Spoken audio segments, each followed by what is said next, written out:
Welcome to Over 50 and Frank, the podcast that says the quiet parts out loud. I'm Shannon, also known as Frank, when I drop the filter. Around here, we talk about aging, menopause, wellness, and life after 50 with humor, honesty, and zero apologies. If you're over 50 and craving real talk, pull up a chair. Today's episode is a must listen if your skin suddenly feels unfamiliar. I'm joined by ALYSSA, an expert in skincare, menopause, and weight loss, and someone who truly understands what happens to our skins and hormones as they shift and our bodies change. We're breaking down Estriol cream and what it's actually for, and the skincare brands ALYSSA genuinely loves for women over 40, why sunscreen should be your best friend in midlife and any part of life, and how to think about procedures after 40 without pressure, shame, or chasing unrealistic standards. If you've ever stood in front of a mirror wondering what changed and what actually works now, this episode is for you. Let's get into it. ALYSSA, women over 40 who are in perimenopause, what should they be putting on their face? And I kind of want to give an example of like what I'm doing. Like in the morning, I'm doing like vitamin C and E, a sunscreen, a moisturizer, an eye cream. Also, I'm doing Estriol cream in the morning. And then at night, I'm doing retinol and moisturizer, but I'm not doing retinol every day and an eye cream. So what do you suggest like women do? Actually, I love your routine. So I have to say keeping it simple is ideal because the more things you stack on, the less likely people are going to be to do all those things. My non-negotiables are the antioxidant, which you're using, the CE, a sunscreen,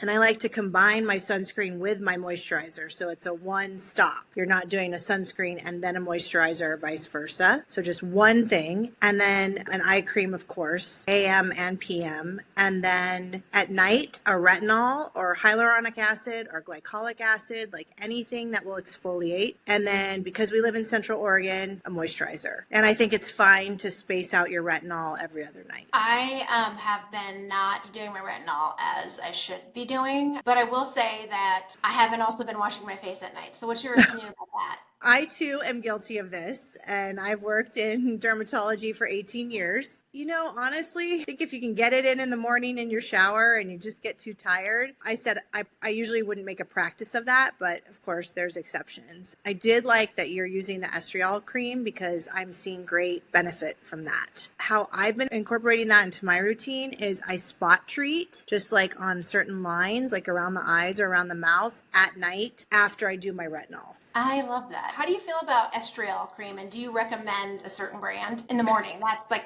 cream with estrogen in it, because I've been seeing that all over the place. So for my patients, I order it from a compounding pharmacy, so I know it's a medical grade version. I have had patients use their vaginal estrogen cream on their face because it's $12. It's not $150 like you see in medical spas. And I kind of keep my mouth shut about that, but I'm also like, well, don't throw it in the garbage. You should use it. It's just the carrier method is a little different on that one, but the science behind the Estriol cream is fantastic. And the amount that you're absorbing is so low that you're not really at risk of getting any increased systemic estrogen. But I think it's great. I believe the hype. Yeah. So I've been using it since last December, and I have noticed a huge difference. I use the one from Muesli. I think it's like $69, but I've referred so many people to use it that like I haven't had to pay for it. Awesome. The one I order for patients is from SkinV. It's a compounding pharmacy and they just ship it to the house. And I think it's about like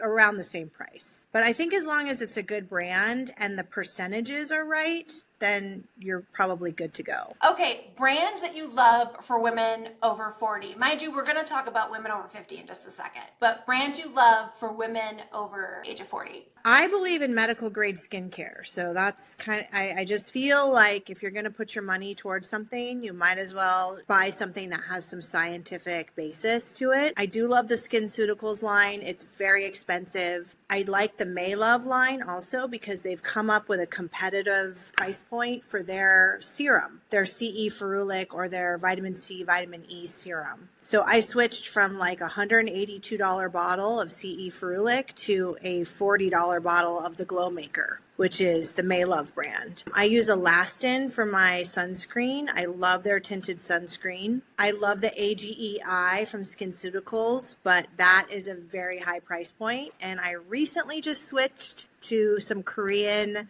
rice cream for my eye cream, and it seems to be working great. Retinols, I usually do Elastin as well. That's another brand that I really like. I feel like it's gentle, but I've used everything. I've used Zeo, I've used ABBEY, I've used Skin Better Science. I've literally used it all. And I feel like what I'm focusing on now is the ingredients. And a lot of these companies are trending towards the aging woman, like the 40-year-old, 50-year-old patient.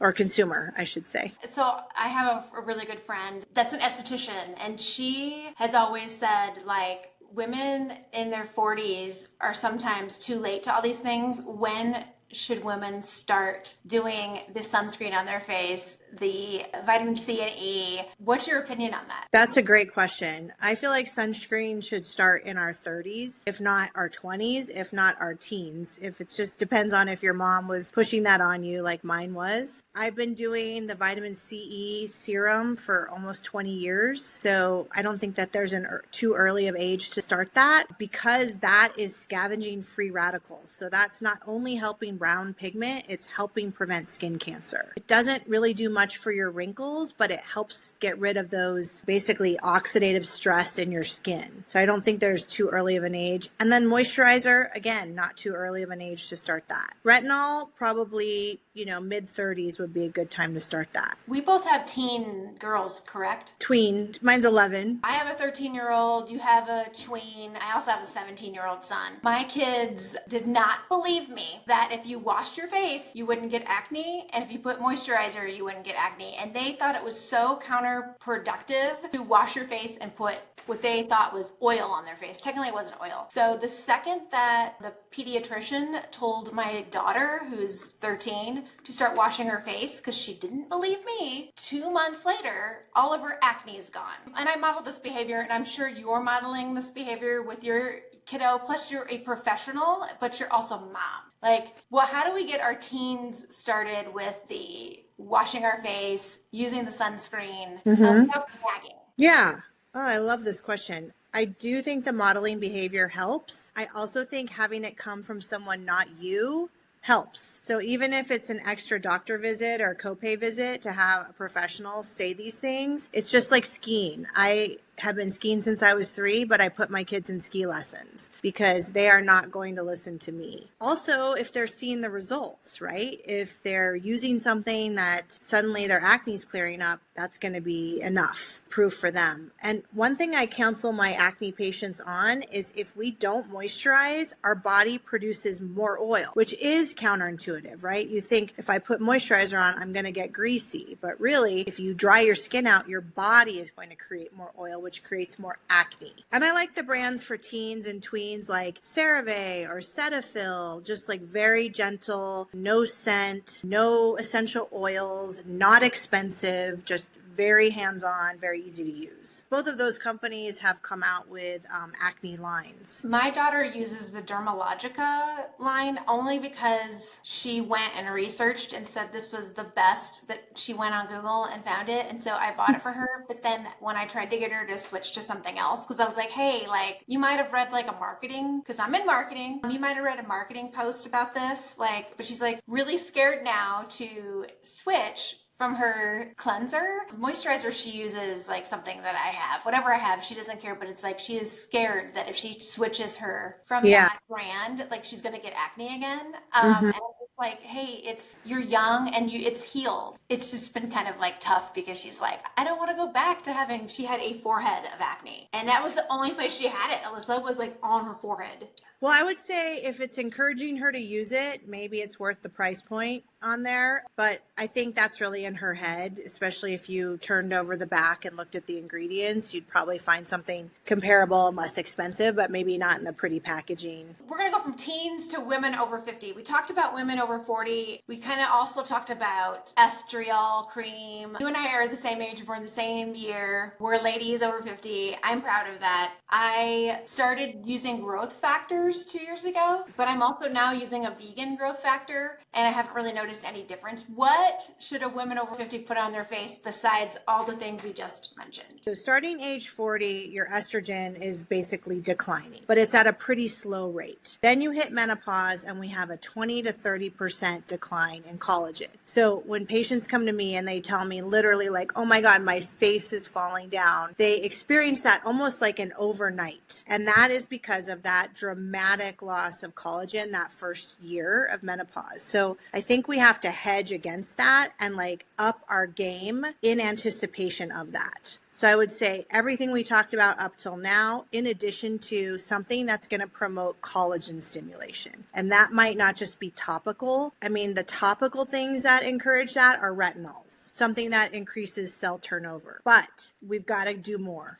And also the Estriol will help that as well, but we have to do more. You might have to sign up for a microneedling treatment, a laser treatment, a peel, a deep peel, something that's going to promote that collagen turnover at a lower depth of the skin. I love that. You mentioned microneedling, and there is a product that I got sent called Dr. Brandt's Dermal Micropoints, and it has specules in it where you put it on your face every night for 2 weeks, and it makes your face definitely feel plumper. I am not convinced that it is, well, I noticed that my face is definitely plumper from using it, but I'm still not convinced that it's going to take microneedling over. However, like my face is plumper. Have you come across these kind of products before? I've only done things, that have a little bit more aggressive treatment. So where you're getting your face numbed, you might have some downtime, redness, peeling, etc. But I do see all these on the market. I think the premise is the same. I think the outcome will be different. So the premise is that it's going to create trauma to the tissues, which creates collagen and elastin turnover or stimulation. But I would imagine these home therapies are very shallow. Like you probably don't have a lot of redness or downtime, right? Zero. That's the whole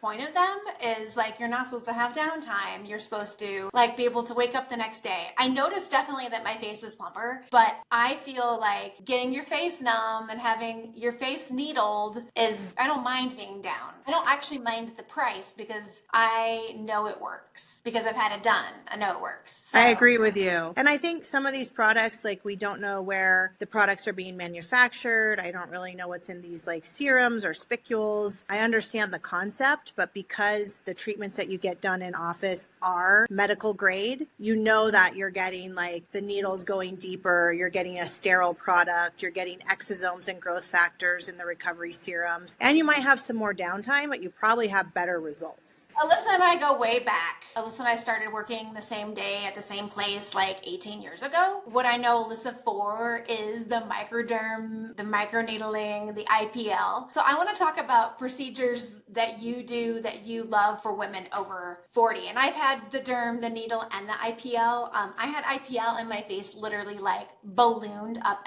but it did get rid of my dark spots. So I think there's something definitely wrong with my body because I will have allergic reactions to crap like that. So what do you love for women over 40? Honestly, I think you and I could do a whole podcast just on this. So I will try to keep it brief because each thing does something different. So it depends on what you've got going on and what results you want. So for example, microderm, low downtime, nice to get a little glow before an event. Microneedling, more aggressive. You can add heat to that, even more aggressive, better results because you're creating trauma deeper into the tissues. IPL, also not very much downtime. So your results were a little bit unique, I would say, in my experience, because maybe they had the settings off a bit. They call the IPL like a lunchtime facial. And the premise would be you can go right back to work afterwards. So that's just to remove the brown spots. It can help with little fine lines, the little red lines around the nose. Stimulates some collagen, but probably not as good of results as, say, a microneedling with a heat current attached to it. We've got chemical peels. We have CO2 lasers. We have, the list goes on and on and on. In fact, I learned of a new treatment yesterday where they punch little cores in your skin. So even bigger than the microneedling is a machine that punches like aerating your lawn, punching holes in the skin. I totally understand the premise. this. The downtime, the recovery, the pain, those are all things that I didn't get deep into researching, but it's just one more thing coming out now to help with the same thing. Creating trauma to the tissues creates collagen and elastin stimulation. So anyone over 40, I think any of those types of procedures would be beneficial. If you just want to look great for like a family reunion, maybe a microderm, because all that's doing is removing those superficial skin cells. That punching, irritating your skin sounds awful, but Yeah. it sounds awful. But I mean, I could, when I read through the website, I was like, yeah, I get it. This makes perfect sense to me. Now, what patient's going to sign up for that? I'm not quite sure. I've been reading a lot about microneedling with Morpheus. Can you talk about that? Yes. I decided about 2 years ago to buy a series of Morpheus treatments for face and neck. Full price, it's $7,000. I got it on a Black Friday special for half off. And mind you, I've had 2 children without drugs, and it was worse than natural childbirth for me. It was so incredibly painful that they had to call me to get me to come back for my subsequent treatments. And I have a pretty high pain threshold. So did I see results? Yes. Necklines gone. Expense and downtime and pain would be a factor in me considering doing it again. So it was, I would say, very effective if you can actually get through the treatment. They recommend you have a driver, you take a Valium, you get numbing beforehand, and they offer you nitrous while you're getting the procedure. So that like definition of no pain, no gain is real. That is real. There is pain associated with that procedure. I don't know that I would ever do it again. Oh, wow. Well, my IPL experience was a never do it again. Like they said, there's going to be no downtime. Literally woke up the next morning with a swollen face. I had FaceTimed the nurse practitioner that I did it with, and she was like, I had never seen that happen. My really good friend who's an esthetician like was floored. She was like, I don't know what they did to you, but that's not what's supposed to happen. And I'm like, never again is somebody ever coming near my body with a laser. It was doing that. Yeah. My guess is the settings were somehow off. Yeah, everything did, the brown spots did come off like coffee grounds. Like they totally did like flake off within a few days. It was, I don't have a lot of age spots because my mom basically told me at the age of my daughter, who's 13, to start putting sunscreen on my face. She didn't tell me to put it on the rest of my body. She would literally drop me off at the pool and be like, make sure you have sunscreen on your face. And I'd be like white face, lobster body. So oh my God. I literally I don't have a lot of sun damage on my face, but yeah. So I did have like a spot like over here or on my right cheek that came off, but I was just like, never again.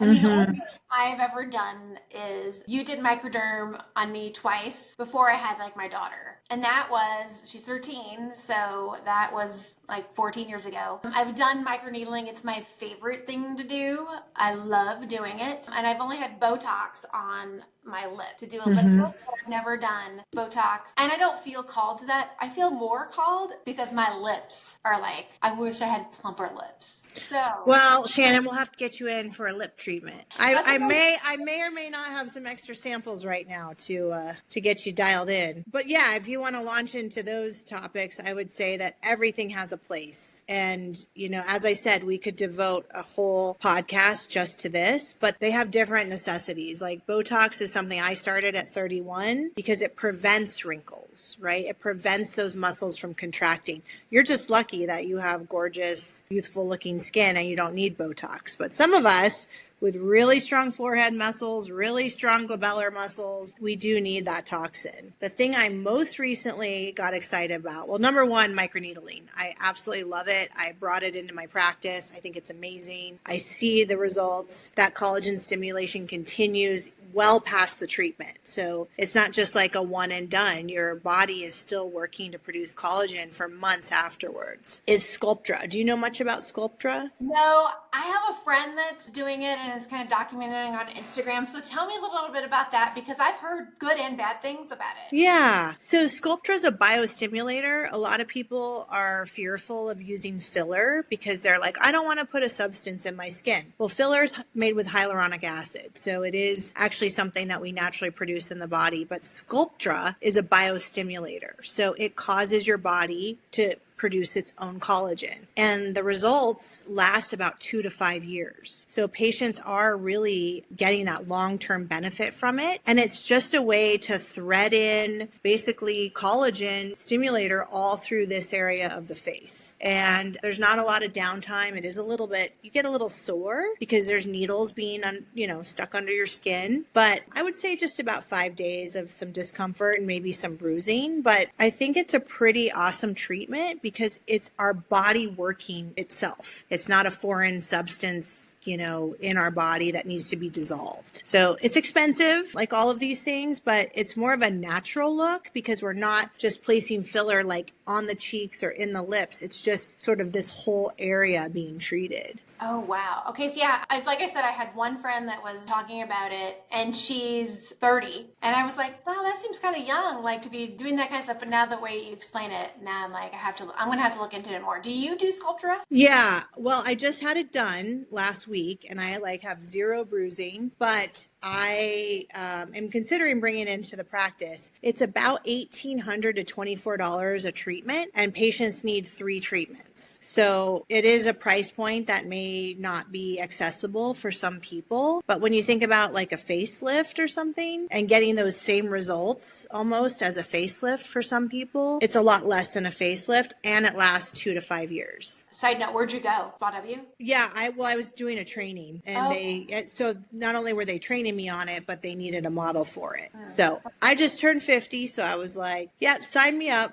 I'll try anything once, just like you said. that was me in the lip flip. I was like, oh, I really love all this that we've talked about. Maybe we just do a whole podcast another time about all these things that could have been a whole another podcast. But let's get into lightning round. Products you can't live without. Sunscreen. One daily habit that makes a big difference with your skin. Sunscreen? Yep. I was going to say, like, I know I gave you these questions, and I was like, I think I know what the answer is going to be. Okay, finish the sentence. Women in midlife need to know that we lose 20 to 30% of our collagen during menopause. Thank you for coming on, ALYSSA. I'm sure I'm going to have you on more other times. I really appreciate you being here. ALYSSA, where can we find you and where do you practice? My practice is called Precision Skin and Hormone. I am located in the Tethero Sport Building up at Tethero, right above the pool and cafe. And the phone number for the practice is 541-241-3955. And I will have all this in the show notes along with the products that we talked about and recommend. Thank you, ALYSSA, for coming on. Thank you, Shannon. Thanks so much for listening to Over 50 and Frank. If today's conversation resonated with you, I'd love it if you'd follow the show, leave a review, or share this episode with a friend who needs to hear it. You can find links, resources, and everything we talked about in the show notes. I'm Shannon, and I'll be back next week with more candid conversations about style, wellness, and life after 50.